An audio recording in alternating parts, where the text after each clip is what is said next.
আসসালামু আলাইকুম। Hello guys, আমি 40 ইঞ্চি বডির সালোয়ার কাটিং করতেছি। একটা অলরেডি কেটে নিয়েছি, আরেকটা কাটবো। সেজন্য আমি ওইটার মাপ আর নিতেছি না, এটার মাপ আমি নিয়েছি। এটা ওটার উপরে বসাই আমি এটা কেটে ফেলতেছি। আপনারা দেখেন,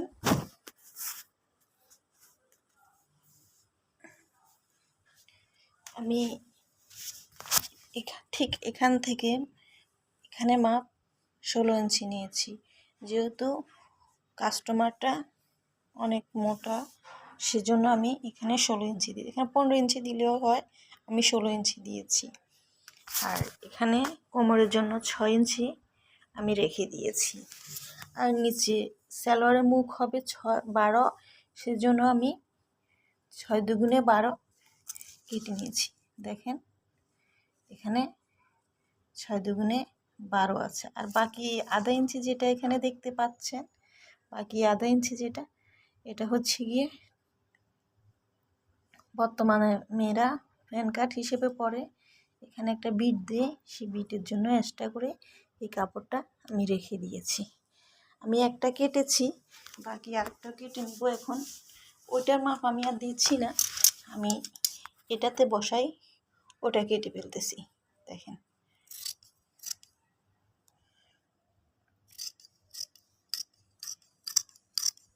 যেহেতু একই কাস্টমারের সালোয়ার, একটা আমি মাপ দিয়ে কেটে নিয়েছি, বাকিটার আমি মাপ দিচ্ছি না, এটার মাপে কাটবো।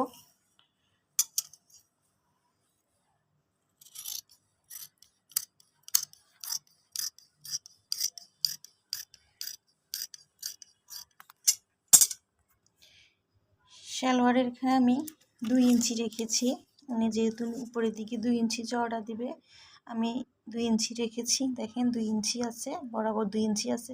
আর এই জায়গার মাপটা, এখানে যখন ফুল মাপটা হবে, এখান থেকে এখানে 12, 6 দুগুণে 12 হবে। এই যে দেখেন, 6 দুগুণে 12, 6 আছে।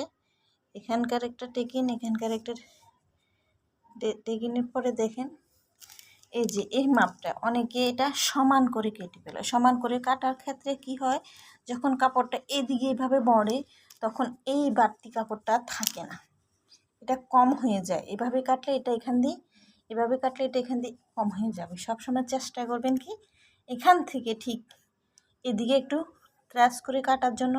আপনার মাপের বাইরে 1 ইঞ্চি রেখে ওই 1 ইঞ্চির ভিতরে এভাবে করে রাখি, কাটলে কাপড়টা ঠিক এভাবে আসবে। আপনি যখন সেলাই করবেন শেপ, তখন এটার সাথে অ্যাডজাস্ট হয়ে যাবে। আর ওভাবে কাটলে কি হয়, এই যে যেমন এটা এভাবে রাখি, এটা এভাবে রাখি, আমি আপনাদেরকে দেখাচ্ছি।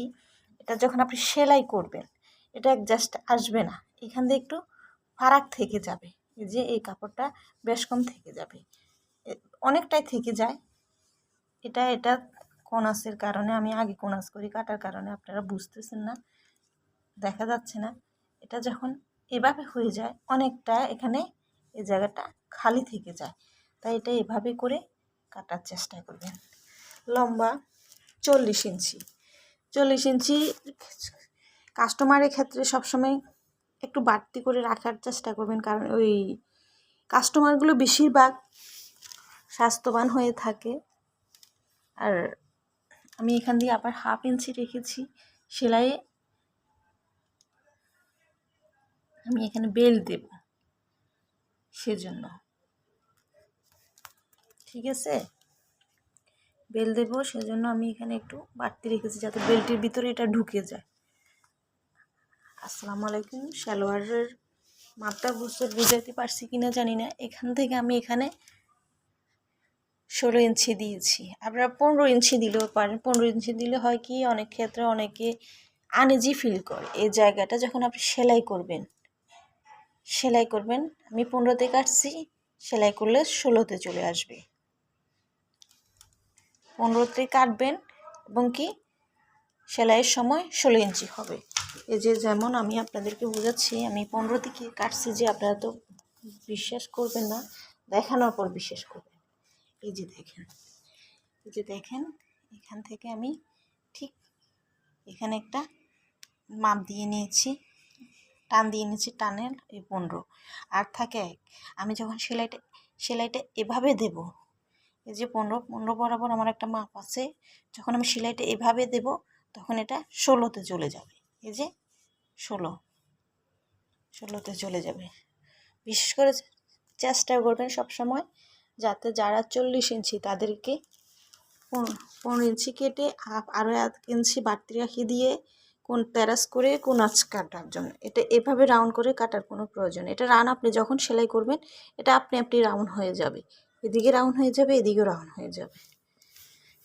আসসালামু আলাইকুম। সালোয়ারের ব্যাপারটা আজকের মতো এখানে বিদায় নিচ্ছি।